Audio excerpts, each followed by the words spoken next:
atau NDC Online Service. Saya sangat semangat untuk ibadah hari ini. Bagaimana dengan teman-teman? Saya yakin kalian juga semangat. Kalau kalian semangat, jangan lupa penuhi kolom komentar di bawah ini. Dan saya juga menyambut untuk para teman-teman yang baru pertama kali gabung.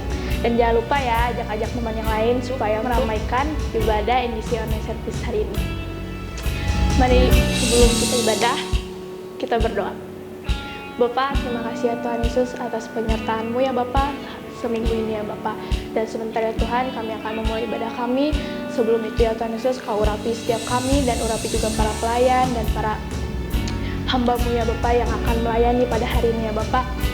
Semoga ya Tuhan Yesus, apapun ya Bapak yang hamba-Mu sampaikan untuk hari ini ya Bapak, kami bisa menangkap dan kami bisa melakukannya Bapak. Kau sungguh baik, telah baik ya Tuhan Yesus. Haleluya. Amin. Selamat beribadah. Tuhan Yesus memberkati. Ya, shalom teman-teman semuanya yang di rumah, shalom. Sebentar kita akan memuji memuliakan nama Tuhan. Kita akan menyembah Tuhan dari rumah. Teman-teman semuanya, siapkan hati, pikiran, jiwa untuk menghadap sama Tuhan, menaikkan pujian sembah teman-teman semua yang ada di rumah. Mari sama-sama kita berdoa. Terima kasih Tuhan, terima kasih buat karunia, kasih karunia-Mu Tuhan atas setiap kami Tuhan. Kebaikan-Mu bagi setiap kami Tuhan. Kami boleh ada sampai saat ini semua karena kasih-Mu Tuhan bagi setiap kami Tuhan.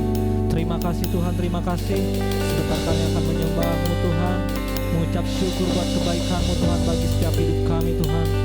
Terima kasih Tuhan, terima kasih Yesus. Mari teman-teman yang di rumah mulai mengangkat kedua belah tangan teman-teman semuanya. Naikkan sembah teman-teman semuanya yang ada di rumah. Ucapkan ucapan syukur teman-teman. Terima kasih Tuhan buat kebaikan-Mu, kasih-Mu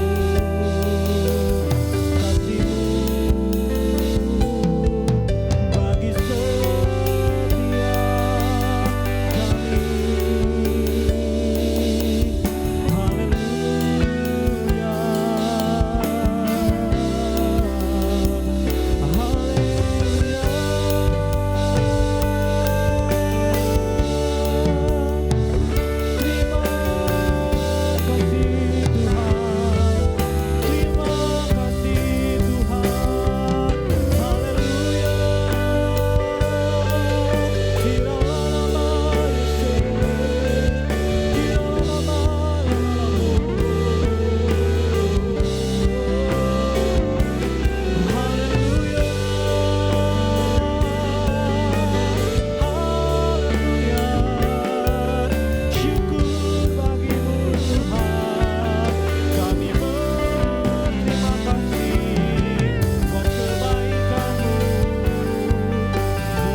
Haleluya, oh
karena Kau menjaga. Amin. Ku kuat karena Kau menopang hidupku, hanya ditentukan oleh kuasa-Mu. Bagi Tuhan, bagi Tuhan tak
Wow, pujian dan penyembahan yang sangat luar biasa. Biarlah segala pujian hanya untuk kemuliaan nama Tuhan.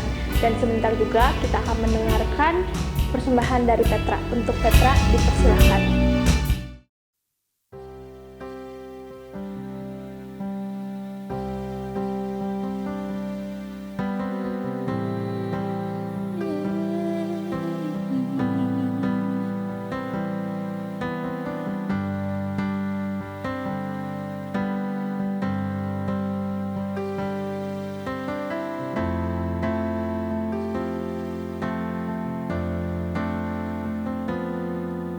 Kau pencipta, ciptakanku seperti gambaranmu.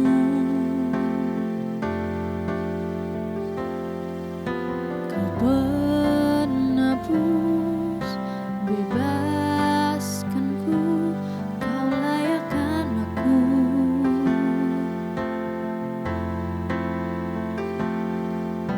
Kau nantikan aku untuk datang padamu. Kau temui aku, curahkan kasih-Mu. Ku pandang wajah-Mu, kau penuhi aku. Ku pandang wajah-Mu, ku jadi seperti-Mu. Ku pandang wajah-Mu, kau penuhi aku. Ku pandang wajah-Mu, ku jadi seperti-Mu.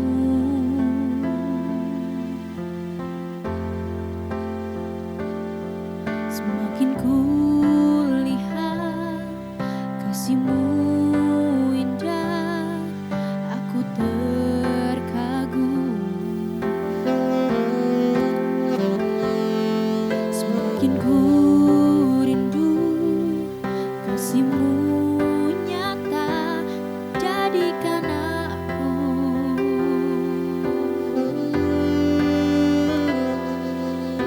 Kau nantikan aku untuk datang padamu. Kau temui aku, curahkan kasih-Mu. Ku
untuk Petra yang sudah memberikan persembahan pujian yang sangat memberkati. Dan mari sama-sama kita persiapkan hati kita untuk mendengarkan firman Tuhan yang akan disampaikan oleh hambanya, Pak Andreas. Untuk hambanya, dipersilahkan.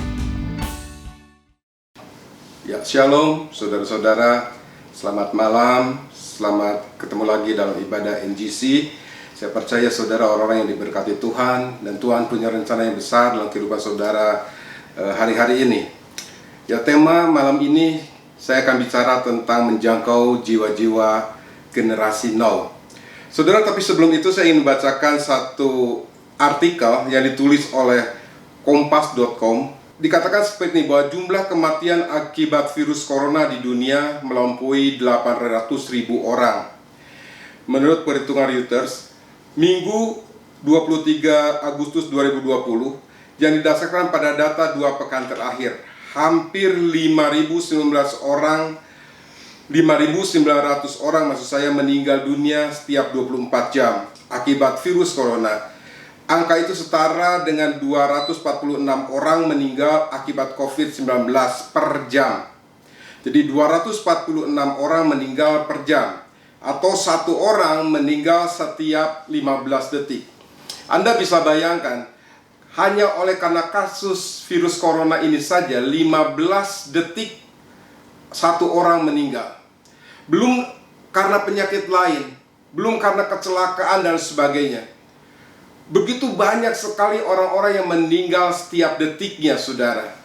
Nah, yang jadi pertanyaan buat kita, orang-orang yang meninggal ini, apakah mereka sudah ada di dalam Tuhan atau belum?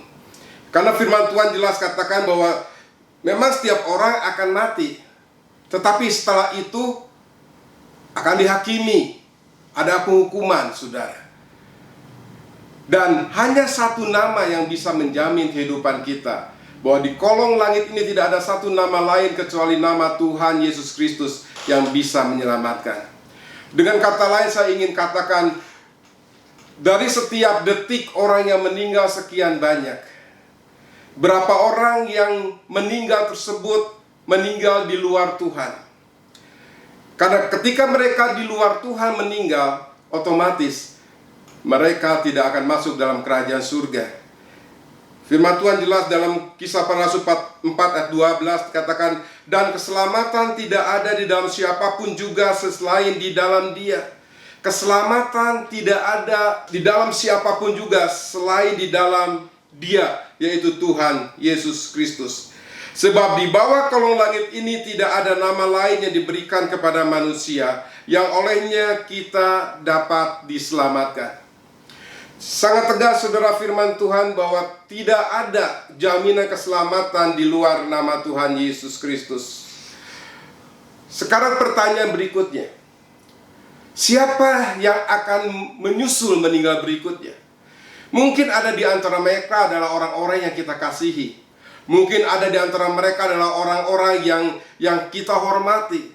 Ada saudara-saudara dekat kita, mungkin ada ayah kita, ibu kita, saudara kandung kita, yang kemungkinan kita tidak tahu kapan saatnya Tuhan akan mengambil mereka. Yang jadi pertanyaan buat kita, kalau mereka belum menerima Yesus sebagai Tuhan dan Juru Selamat pribadi, tegakah saudara untuk melihat mereka meninggalkan dunia ini dan masuk dalam api neraka yang kekal? Karena hanya nama Yesus yang bisa menjamin seseorang untuk masuk kekal. Sekali lagi, di bawah kolong langit ini tidak ada satu nama lain selain nama Yesus yang bisa menyelamatkan.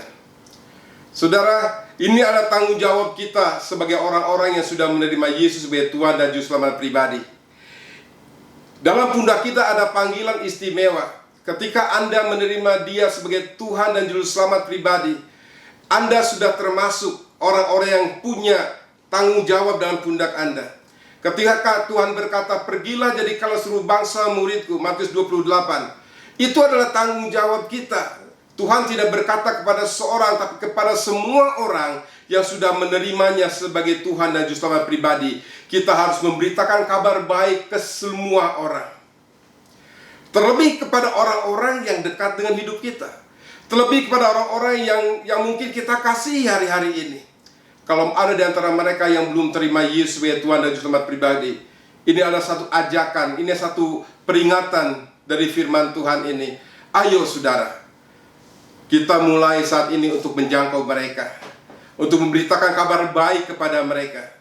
Inilah saatnya di mana saudara berperan. Firman Tuhan katakan dalam Yohanes 14:12, bahwa setiap orang percaya kepadaku, mereka akan melakukan pekerjaan-pekerjaan yang aku lakukan. Bahkan pekerjaan lebih besar daripada itu. Pekerjaan-pekerjaan yang aku lakukan, saudara, saya bisa simpulkan dalam dua perkara. Apa yang Tuhan lakukan, saudara, di dunia ini? Yang pertama, Ia memberitakan kabar kesukaan, Injil kesukaan, kabar Injil. Saudara, Tuhan memberitakan kabar keselamatan yang datang dari dirinya. Yang kedua, Tuhan Yesus melakukan mujizat. Mujizat demi mujizat, menyembuhkan, bangkitkan orang mati, melakukan mujizat dari tidak ada menjadi ada dan sebagainya. Itu pekerjaan-pekerjaan yang Tuhan lakukan. Dan Tuhan katakan bahwa setiap orang yang percaya kepadanya, ia akan melakukan pekerjaan-pekerjaan yang dia lakukan. Jadi apa yang Tuhan lakukan dulu, saudara, 2000 tahun yang lalu, memberitakan Injil Kerajaan Allah ke semua makhluk, ke semua orang yang dia jumpai. Demikian juga dengan hidup saudara. Saudara dipanggil oleh Tuhan untuk memberitakan kabar baik kepada semua orang. Saudara dipanggil oleh Tuhan untuk melakukan perkara-perkara yang besar, perbuatan-perbuatan yang besar yang Tuhan pernah lakukan. Ini firman Tuhan yang katakan. Nah, saya ingin membahas, saudara, satu tema firman Tuhan yang Tuhan sampaikan sendiri di dalam Yohanes 17 ayat yang ke-15. Ini doa Tuhan Yesus, saudara, untuk murid-muridnya. Saya akan bacakan buat saudara, ya. Aku tidak meminta supaya engkau mengambil mereka dari dunia. Yesus tidak meminta kepada Bapa supaya mengambil saudara dan saya itu dari dunia, tetapi supaya engkau melindungi mereka daripada yang jahat. Perhatikan baik-baik kata-kata berikutnya. Mereka bukan dari dunia. Saudara dan saya, meskipun saudara ada di dalam dunia ini, tetapi saudara saya bukan dari dunia, kata firman Tuhan. Warga kerajaan surga adalah sudah melekat dalam hidup saudara. Sama seperti aku bukan dari dunia, sama seperti engkau telah mengutus aku ke dalam dunia, demikian pula aku telah mengutus mereka ke dalam dunia. Apa yang Tuhan Yesus katakan? Kalau Tuhan Yesus diutus oleh Bapa datang ke dunia, Tuhan Yesus katakan hal yang sama, aku mengutus mereka, aku mengutus saudara dan saya ke dalam dunia. Jadi saudara sadar tidak sadar ketika seorang menerima Yesus sebagai Tuhan dan Juru Selamat pribadi, saudara sebenarnya menjadi duta-duta ilahi di dunia ini. Saudara diutus oleh Tuhan di dunia ini. Untuk apa? Untuk melakukan pekerjaan Tuhan Yesus. Apa pekerjaan Tuhan Yesus? Memberitakan Injil Kerajaan Allah, melakukan mujizat. Nah, ini yang Tuhan perintahkan buat saudara dan saya. Saudara, kita kembali kepada tadi di awal saya katakan, sekian detik, 15 detik, kalau nggak salah berapa detik? 15 detik, setiap 15 detik satu orang meninggal. Itu karena COVID. Belum karena kecelakaan, belum karena penyakit yang lain, belum karena gempa bumi dan lain sebagainya. Mungkin setiap detiknya banyak orang yang meninggal di muka bumi ini. Anda bayangkan ketika Anda diutus oleh Tuhan di dalam dunia ini untuk memberitakan kabar baik kepada mereka, tapi Anda tidak lakukan ini. Orang yang Anda kasihi, sahabat Anda, kekasih Anda, mungkin orang tua Anda yang belum menerima Tuhan Yesus, Anda tidak sampaikan kabar baik pada mereka. Pada ini perintah Tuhan. Tuhan mengutus Anda di dunia ini untuk menyampaikan kabar baik, untuk melakukan pekerjaan-pekerjaan yang Tuhan Yesus lakukan. Alangkah menyedihkannya, saudara. Apakah saudara tega melihat orang-orang yang saudara kasihi meninggal di luar Tuhan? Apakah Anda tega orang-orang yang dekat dengan saudara meninggal di luar Tuhan? Dan saudara harus tahu, kembali firman Tuhan katakan, orang yang meninggal di luar Tuhan, dia tidak akan masuk dalam kerajaan surga. Dia akan masuk dalam neraka yang kekal, di mana di situ ada kertak gigi selama-lamanya. Api neraka yang selama-lamanya terus. Saudara, kita tidak menginginkan kan orang-orang yang kita kasihi masuk ke neraka. Kita ingin semua orang yang kita kasihi masuk dalam surga yang mulia. Tapi bagaimana mereka bisa menerima Yesus sebagai Tuhan dan Juru Selamat pribadi kalau kita tidak pernah menyampaikan firman Tuhan pada mereka? Kalau kita tidak pernah mau menjangkau hidup mereka, kalau kita tidak pernah mau berdoa untuk mereka. Saudara, kita kembali pada ayat tadi. Dikatakan, mereka bukan dari dunia. Anda dan saya, meskipun Anda memang tinggal di dunia, masih punya keluarga negara di dunia ini, tapi sesungguhnya Anda adalah warga negara surga. Dengan kata lain seperti apa? Harusnya nilai-nilai kerajaan Allah itu melekat dengan hidup saudara. Harusnya saudara itu menghidupi nilai-nilai kerajaan Allah. Meskipun Anda ada di dunia, Anda terikat dengan hukum dunia, tetapi harusnya nilai-nilai kerajaan Allah, sekali lagi, nilai-nilai kerajaan Allah itu saudara hidupi. Nah, saya ingin membagikan 3 hal minimal tentang nilai kerajaan Allah. Yang pertama, seorang yang memiliki nilai kerajaan Allah, dia akan memiliki prioritas hidup yang berbeda dengan orang-orang dunia. Prioritas hidup orang-orang yang memiliki nilai kerajaan Allah, prioritasnya adalah mencari kerajaan Allah. Ya, Matius 6 ayat 33. Nanti saudara baca sendiri di rumah. Matius 6:33, carilah kerajaan Allah dan kebenarannya. Saudara, orang yang memiliki nilai-nilai kerajaan Allah dalam hidupnya, prioritas hidupnya adalah untuk mencari kerajaan Allah, bukan mencari kerajaan dunia.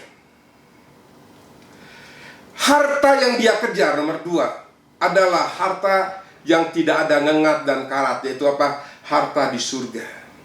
Bukan harta yang di dunia. Harta di dunia itu hanya untuk pelengkap saudara selama saudara ada di dunia. Karena ketika saudara meninggalkan dunia ini, harta itu tidak bisa saudara bawa ke alam sana. Harta yang saudara miliki dunia ini adalah hal yang sementara. Makanya firman Tuhan katakan, carilah harta atau simpanlah harta yang kekal, yang tidak ada ngengat dan karat, yaitu harta di surga. Yang ketiga, saudara, tujuan hidupnya adalah untuk kemuliaan nama Tuhan. Jadi yang pertama, prioritas hidupnya untuk kerajaan Allah. Yang kedua, apa yang dia kejar di dunia ini adalah harta yang di surga. Mengumpulkan harta yang di surga yang tidak ada ngengat dan karat. Matius 6 ayat 19. Dan tujuan hidupnya adalah untuk kemuliaan nama Tuhan. Nah, dari ketiga hal ini, saudara, kalau kita renungkan, bagaimana kita bisa mengumpulkan harta di surga? Lewat buah yang saudara hasilkan. Buah apa? Bukan buah roh, saudara. Buah roh itu dikerjakan oleh Roh Kudus dalam hidup kita. Ya, buah roh itu dikerjakan bukan oleh manusia, tapi Roh Kudus yang mengerjakan dalam hidup kita, sehingga kita bisa menghasilkan buah roh. Ada kasih, panjang sabar, dan sebagainya. Tetapi sadarkah saudara, Tuhan saat ini sedang menantikan buah yang manis yang bisa kita hasilkan menjadi harta yang bisa kita kumpulkan di surga sana, yaitu buah jiwa-jiwa. Buah jiwa-jiwa ini yang Tuhan sedang nantikan. Sudah berapa banyak saudara berdoa untuk jiwa-jiwa lain?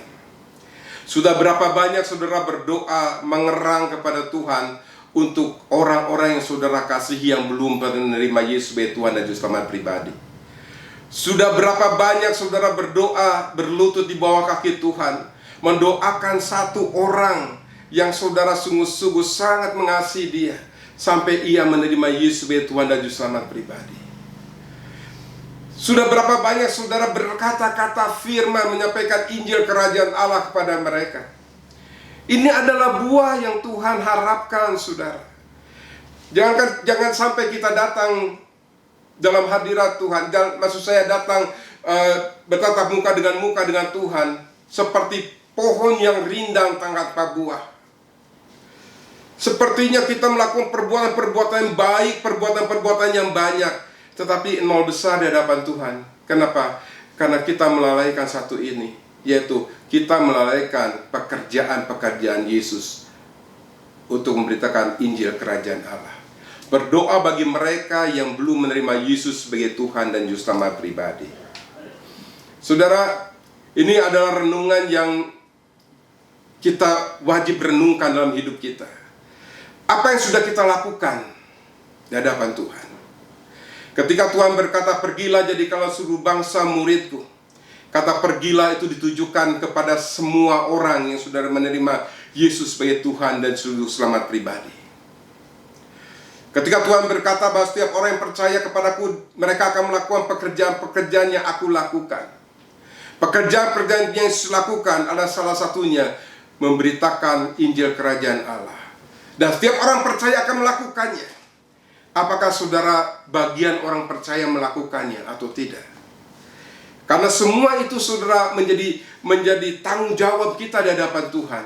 Satu kali saat kita harus mempertanggungjawabkan apa yang kita lakukan di hadapan Tuhan.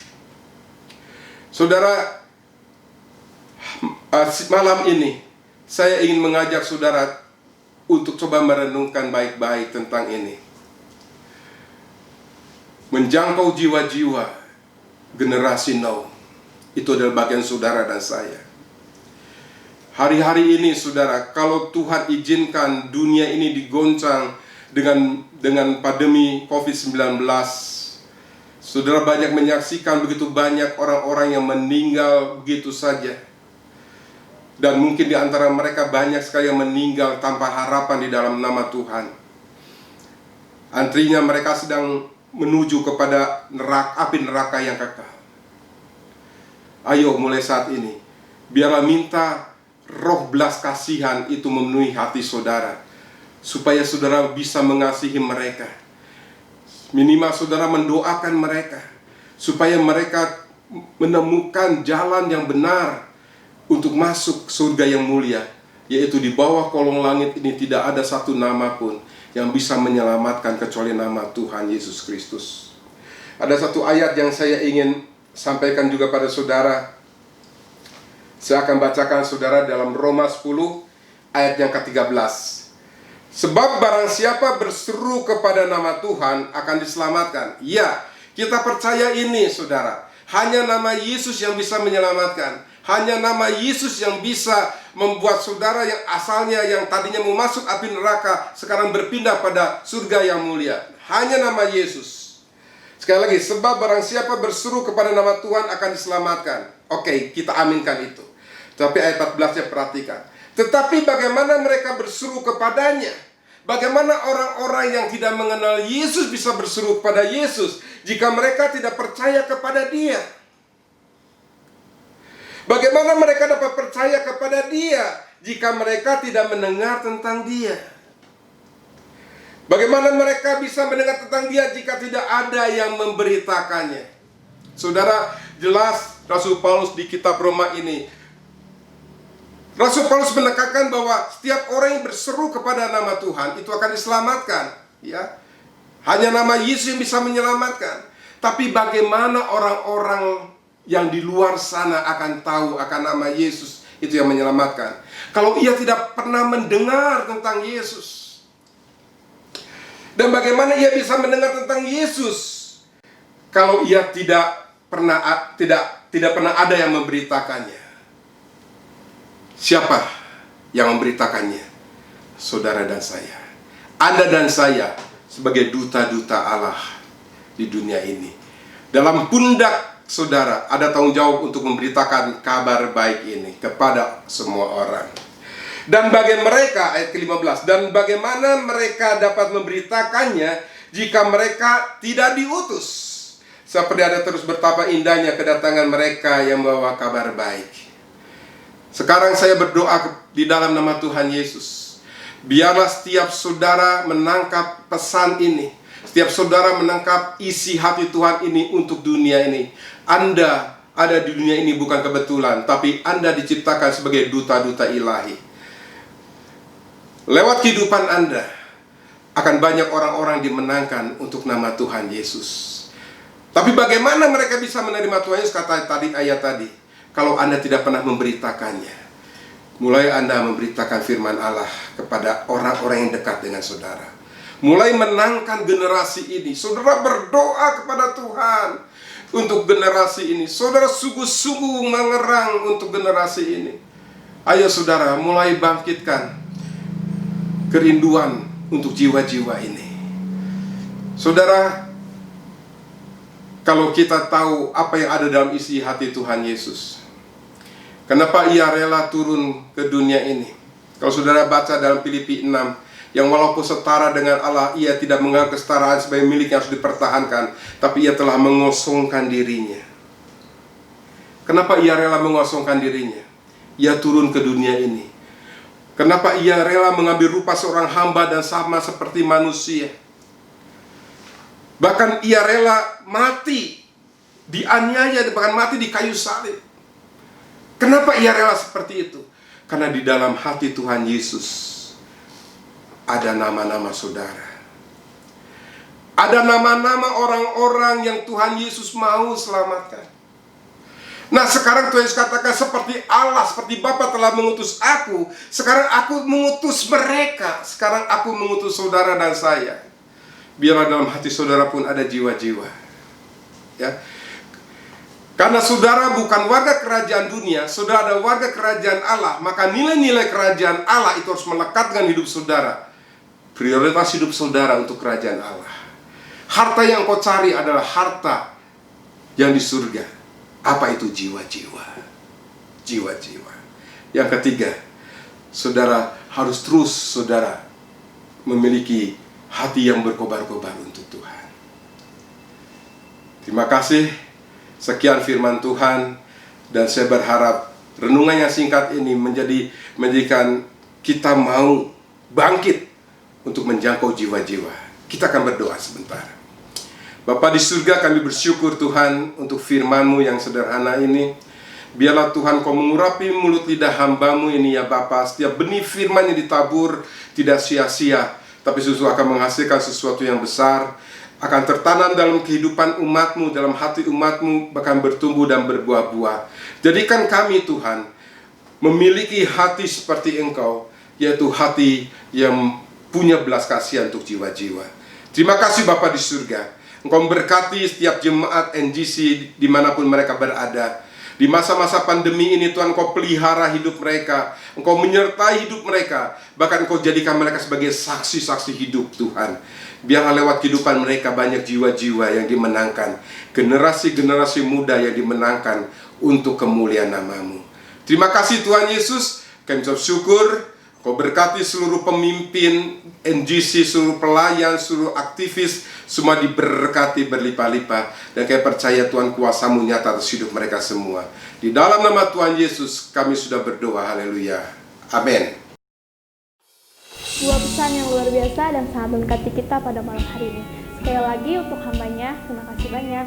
Dan untuk teman-teman juga, jangan lupa bantu kami dengan cara share link ibadah kita hari ini supaya dapat memberkati teman-teman yang lain. Terima kasih ya untuk teman-teman yang sudah join pada ibadah kita hari ini. Sampai ketemu ibadah minggu depan. Happy Saturday and God bless you.